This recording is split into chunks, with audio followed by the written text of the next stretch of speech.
On this week's Peace and Prosperity, we take a close look at the first ever summit between North Korean leader Kim Jong-un and Russian President Vladimir Putin, including the key topics discussed.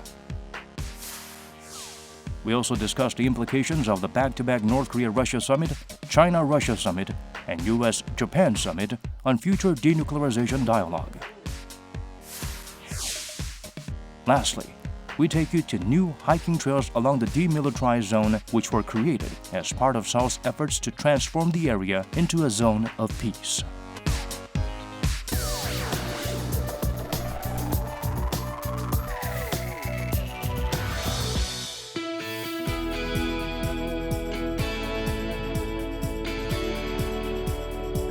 Hello, and welcome to our program Peace and Prosperity.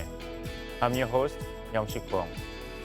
In the span of a week, we had three major summit meetings, one between North Korea and Russia, between Russia and China, and the one between the United States and Japan, which shows that the regional players' interest in denuclearization of the Korean Peninsula are becoming increasingly entangled.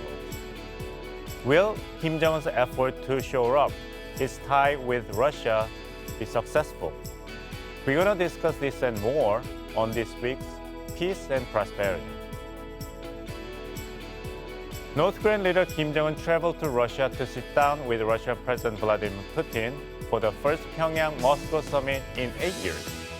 What does Kim want from Russia, and did he get what he came for? Let's take a look at a clip first.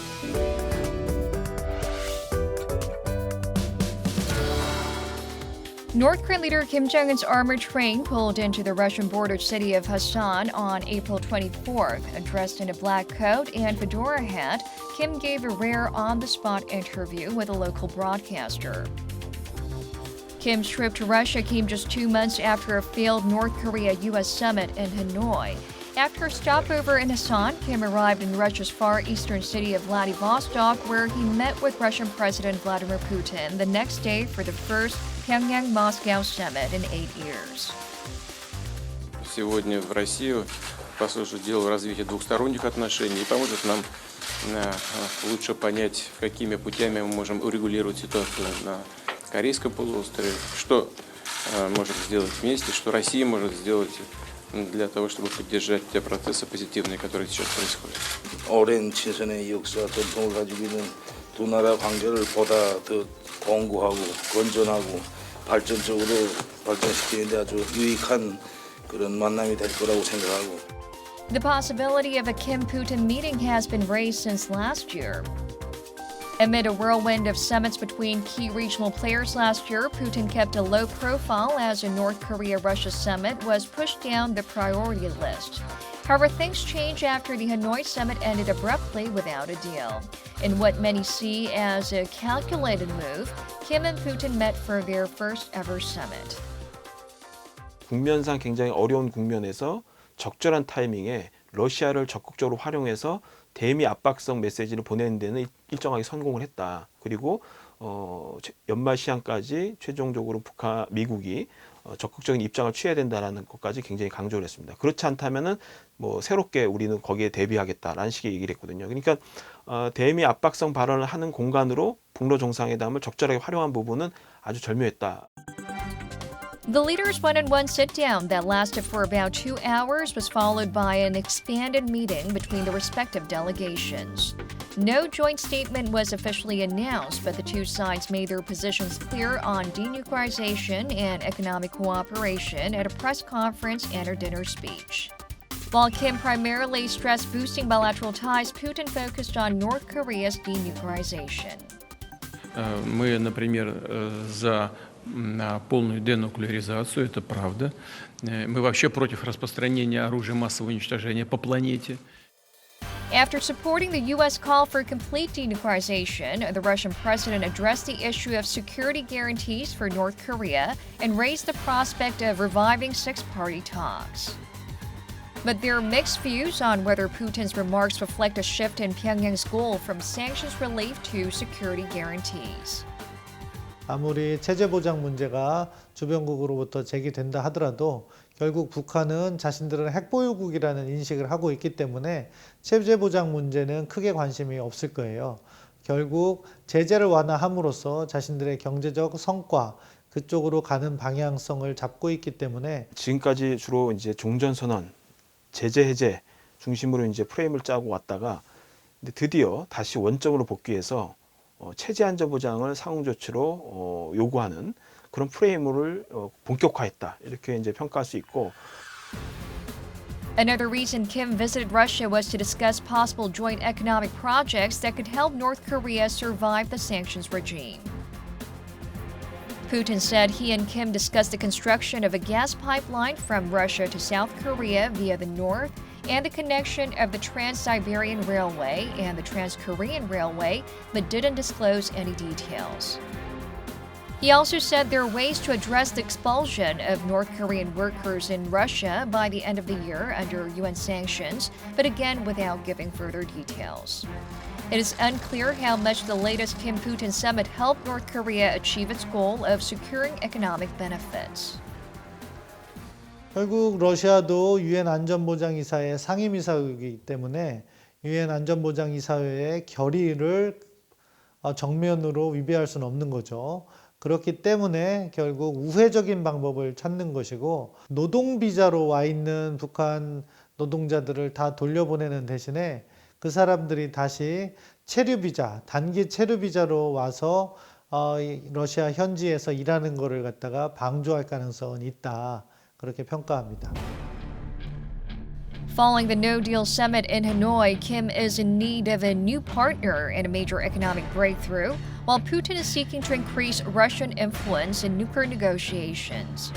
The world is watching closely how their shared interests will affect future denuclearization talks.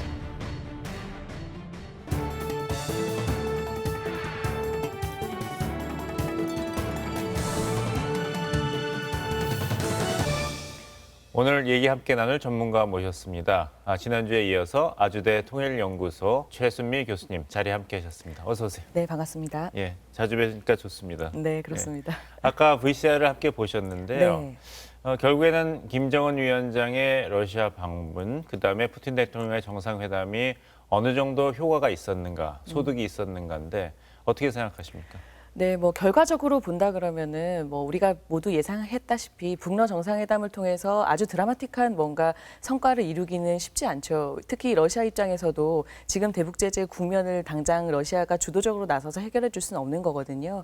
그런 측면에서 보았을 때는 우선 뭐 성과다라고 보여지는 부분은 이렇게 만났다. 이게 북러가 만나서 미국에 대해서는 북한 입장에서 이제 우리가 러시아라는 뒷배가 있다라는 거를 미국에 보여줬고요. 그 러시아 입장에서는 또 비핵화 문제를 두고 보았을 때 러시아도 한 목소리를 낼 수 있도록 그런 이제 그 액션을 취했다 이 정도로 보여집니다.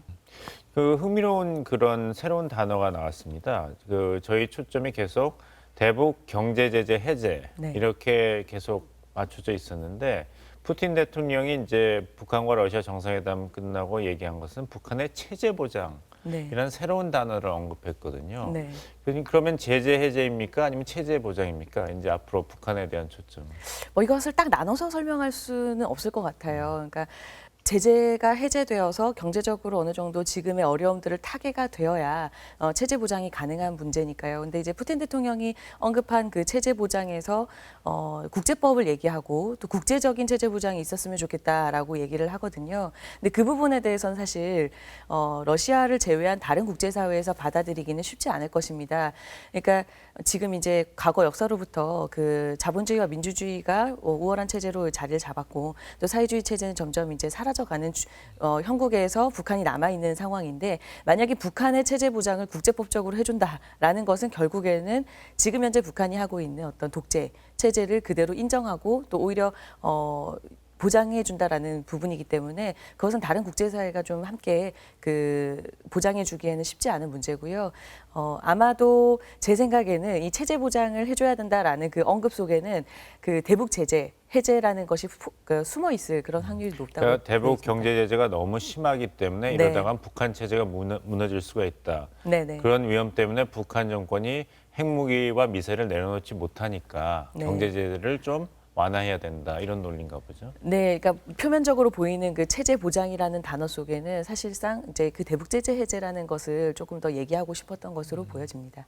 그다음에 푸틴 대통령이 얘기한 또 하나의 새로운 단어는 육자회담입니다. 네네. 육자회담이 참 어떻게 보면 이제 박물관에 들어간 줄 알았는데 다시 이야기를 했어요. 네, 그렇습니다. 근데 또 존 볼튼 안보보좌관은 미국은 육자회담을 선호하지는 않는다. 네. 고려해 볼 수는 있지만 선호하는 방법은 아니라 이렇게 얘기했거든요. 네. 어떻게 보십니까? 육자회담이 어떻게 중요한 새로운 시도로 될 가능성이 있습니까? 아니면 그냥 푸틴 대통령이 언급한 수준입니까? 이제 푸틴 대통령이 육자회담을 언급한 이유를 이렇게 잘 살펴보면 여기서 이제 육자에 해당하는 그 남북한뿐만 아니라 미국, 중국, 러시아, 일본 그 6개국이 어떤 입장을 갖는지가 좀 중요해 보이거든요. 그러니까 러시아뿐만 아니라 중국이나 일본이나 이 세 3국의 입장에서 특히 북한까지 해서 4국의 입장에서는 육자회담으로 가는 것에 대해서 거부감이 없을 거고요. 특히 이제 북한을 제외하고 러시아와 중국과 일본의 입장에서는 가장 걱정되는 것이 이 한반도 비핵화 문제에서 자국의 패식 문제가 불거질 것을 가장 걱정할 거거든요. 근데 그런 우려를 포함한다라고 한다면 나머지 국가들에서는 그 육자회담을 하기를 원할 거예요. 그러나 지금 현재 그 남한과 북한과 미국은 아시다시피 탑다운으로 지금 계속 대화를 그렇죠. 나누고 있어요. 예. 근데 육자회담을 한다라는 것은 6개국이 계속해서 탑다운으로 대화를 할 수는 없는 거거든요. 거의 불가능에 가깝겠죠. 그런 측면들을 좀 본다라고 하면은 지금 당장 육자회담을 하는 것은 거의 이제 어려워 보이고요. 근데 지금 구도를 본다면은 이제 한국, 미국, 일본이 삼각형을 이루고 또 북한, 중국, 러시아가 또 삼각형을 이루고 다시 냉전 때의 그런 대립 구도로 가는 것 같은데 네. 이게 계속 이렇게 굳어질 것 같습니까? 아니면 일시적인 현상이라고 보십니까? 장기화냐 일시적이냐라고 질문을 하신다고 하면 저는 일시적으로 보여지고요. 네, 이 부분에 대해서 과거와는 좀 다른 형국일 겁니다. 과거에는 말씀하신 것과 같이 냉전 속에서 체제 경쟁을 하느라고 삼자구도식이 이제 나뉘어졌던 건데 지금은 그렇지 않거든요. 물론 중국과 러시아와 북한은 같은 사회주의 국가 그리고 형제 국가로서 이제 계속해서 탄탄한 어떤 외교적인 친분을 쌓아왔지만 그러나 지금 이제 그 북한을 제외한 러시아와 중국이 이전과 같은 공산주의, 사회주의 어떤 목소리를 내기에는 어떤 체제 자체가 이전과 좀 다른 변화된 모습들이 있거든요. 그렇지만 이렇게 미국과 일본 간에 계속해서 정상 간에 그 안보 공조를 확인하고 있는데 그렇다면 이제 대한민국 정부가 중재자 혹은 촉진자로서의 역할이 점점 축소되는 것은 아닙니까? 네, 이제 이 부분이 가장 이제 한국 정부가 어려운 부분일 텐데요. 이제 북한이 만약에 그 남한과 대화를 하고 미국과 대화를 하는 그런 수순을 밟지 않고 계속해서 이제 뭐 중국이라던가 러시아라고 하는 다른 뒷배를 찾고 다른 중재자를 찾으려고 애를 쓴다면은 이제 한국의 어떤 좀 중재자로서의 역할, 촉진자로서의 역할이 축소되는 것처럼 보여질 수 있습니다. 근데 북한은 네. 아주 그 대놓고 비판을 했지 않습니까? 한국 정부는 이제 더 이상 뭐 중재자 이런 오지랖을 하지 네네. 말고 당사자로서 같은 목소리를 북한하고 내야 된다 이렇게까지 했거든요. 네네네. 근데 그런 측면들을 보면 좀 우려할 수 있지만 이제 여기서 이제 그 지금 현재 상황에서 한국 정부가 좀 더 준비를 했으면 좋겠다고 느껴지는 것은 무엇이냐면 지금 이제 그 남북한과 그리고 미국과의 관계뿐만 아니라 이제 다자적인 구조로 점점 넓혀지는 그런 형국이잖아요. 이런 차원에서 이제 한국 정부가 과연 그 부분에 대해서까지 준비가 되어 있느냐라는 부분들을 조금 그 언급을 하고 싶습니다. 그러니까 말하자면 이제 비핵화를 해결하는 것에 대해서 한국 정부도 굉장히 많은 준비들을 하고 있지만 여러 변수들이 일어날 것에 대한 탄탄한 시나리오 그리고 보다 좀 촘촘한 그런 변수들에 대한 시나리오 이런 것들이 좀 더 플래닝이 되어야 앞으로 그 러시아 그리고 중국 이런 어떤 그 다자국 간의 어떤 개입들을 잘 마크하면서 남북한 문제를 좀 주도적으로 끌고 갈 수 있다라는 생각이 듭니다.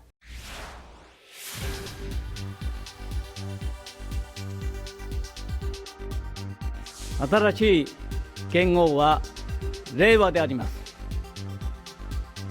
明日への希望とともにそれぞれの花を大きく咲かせることができるそうした日本でありたいとの願いを込め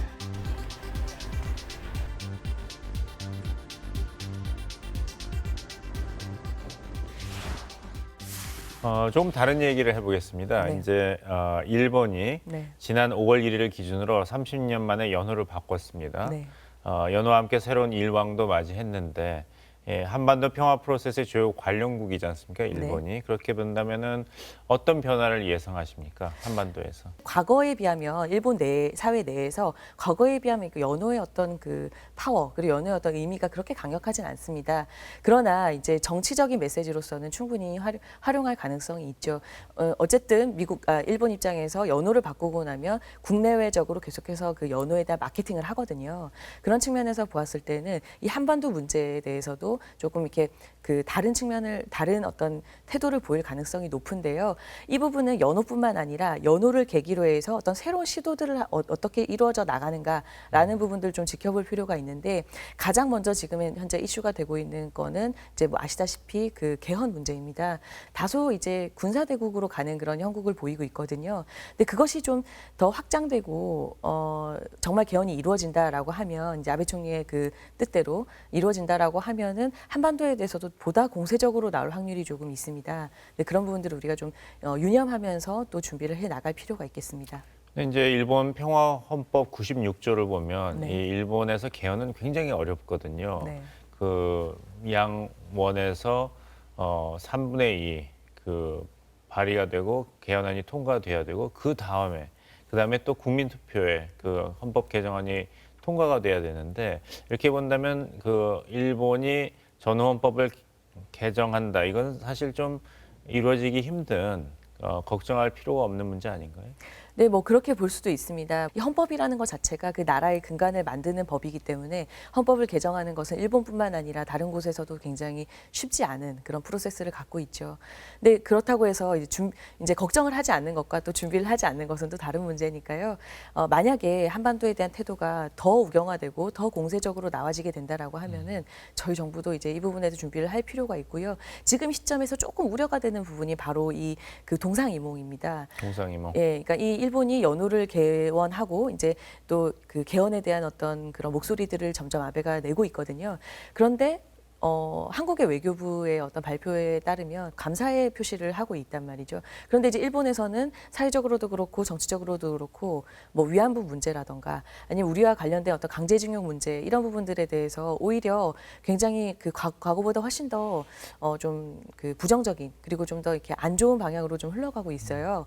근데 그런 부분들을 좀 고려해서 이 동상이몽을 겉으로는 표면적으로는 사의를 표명을 하더라도 이제 내부적으로는 조금씩 준비해 나가는 것이 필요할 것으로 보입니다. 근데 이제 한일 관계가 어떤 기준을 적용한다 그래도 그렇게 좋은 상태는 아니거든요. 네, 맞습니다. 여기서 또 문재인 정부가 강경한 발언을 한다면은 더 한일 관계가 어려워지지 않을까. 그건 또 한국 외교에도 그다지 이익이 되지 않지 않겠냐 이런 의견이 있지 않습니까? 네, 제가 그래서 이제 표면적인 어떤 그 동상이몽이라고 표현을 했던 것이고요. 아마 그 부분에 대해서도 우리 정부에서 잘 알고 있을 것입니다. 교수님 오늘 좋은 의견 감사합니다. 네, 감사합니다. At last year's Panmunjom Inter-Korean Summit, the leaders of the two Koreas agreed to turn the demilitarized zone into a peace zone. To follow up on the pledge, the DMZ Peace Road opened to the public last weekend. Here's more on the story.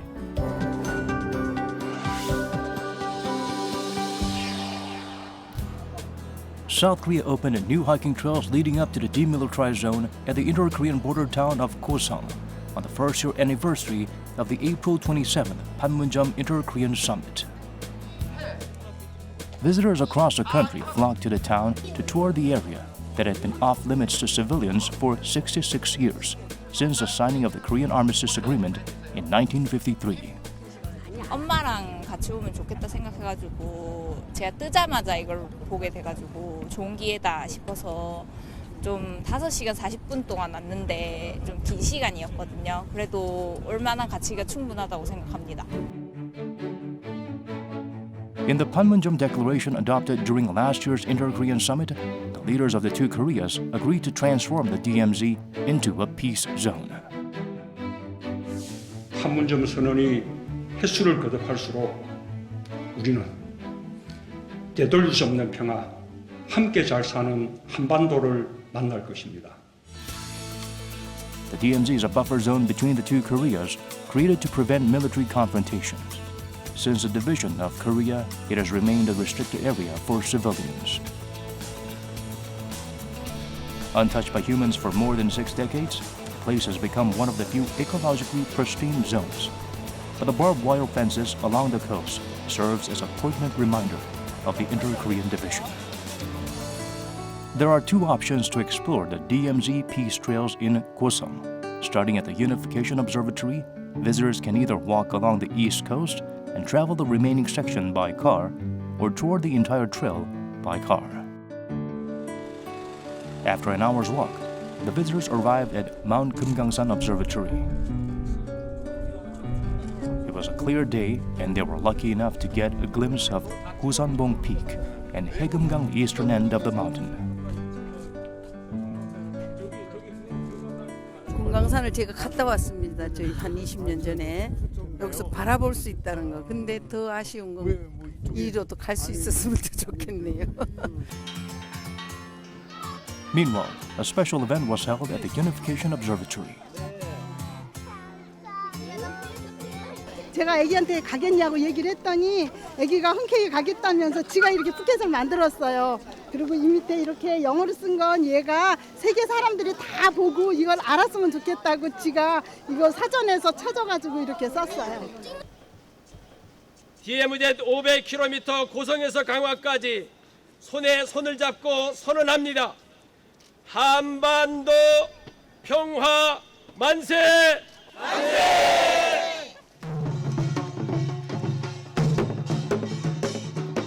People have come together for a peaceful hand-holding event to create a human chain along the 500-kilometer trail connecting Ganghwa and Gwoseong.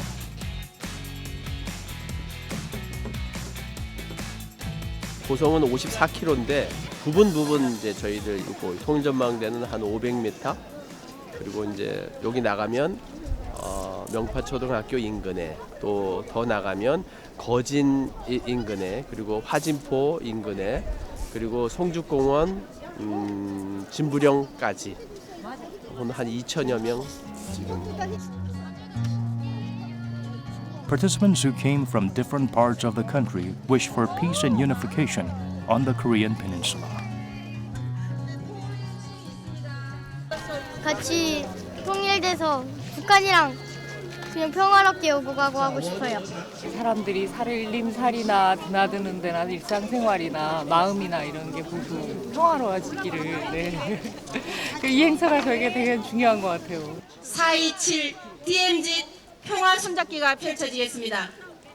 여러분 그 자리에 서서 띠를 만들어 주세요. Together, they formed a human line, hand in hand, spreading the message of peace and reconciliation to the rest of the world. 자연스럽게 서니까 여기 오신 분들의 마음이 서로 우리 평화 그리고 통일을 해야 된다는 그런 마음이 함께 맞았던 것 같아요. Singing the emotional song, Our Wish is Unification, they longed for a unified peninsula sometime soon.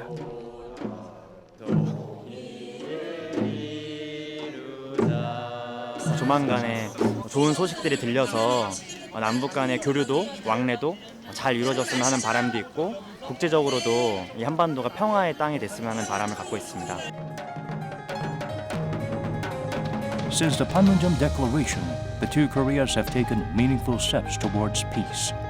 Hopefully, their efforts will bear fruit and turn the DMZ into a true symbol of peace.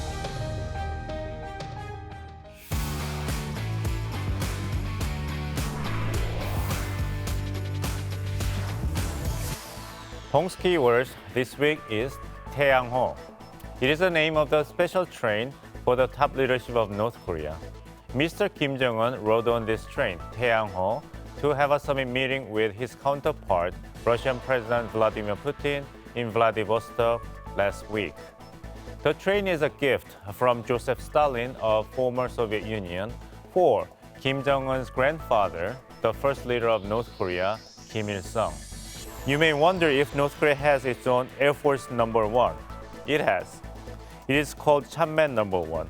But Chanmen Number 1 as an Air Force One may not be suitable for long-distance trip for Mr. Kim Jong-un, because Chanmen Number 1 is an imported Soviet Union airplane that was manufactured in 1962, many years ago. Perhaps this is the reason why Mr. Kim Jong-un chose to ride on Taeyang-ho to attend the second United States-North Korea summit meeting with US President Donald Trump in Hanoi, Vietnam. It took about 66 hours for Kim to travel all the way from Pyongyang to Hanoi, Vietnam. It was later reported when Hanoi summit meeting was ended with no agreement with the United States, Kim Jong-un actually complained to one of his staff on his way back home, saying that, "Do I have to have this train trip once again?" Nuclear negotiations may be at a stalemate, but efforts to build lasting peace on the Korean Peninsula are continuing in several parts of the world. And this is where we wrap things up. We'll be back next week. Thanks for watching.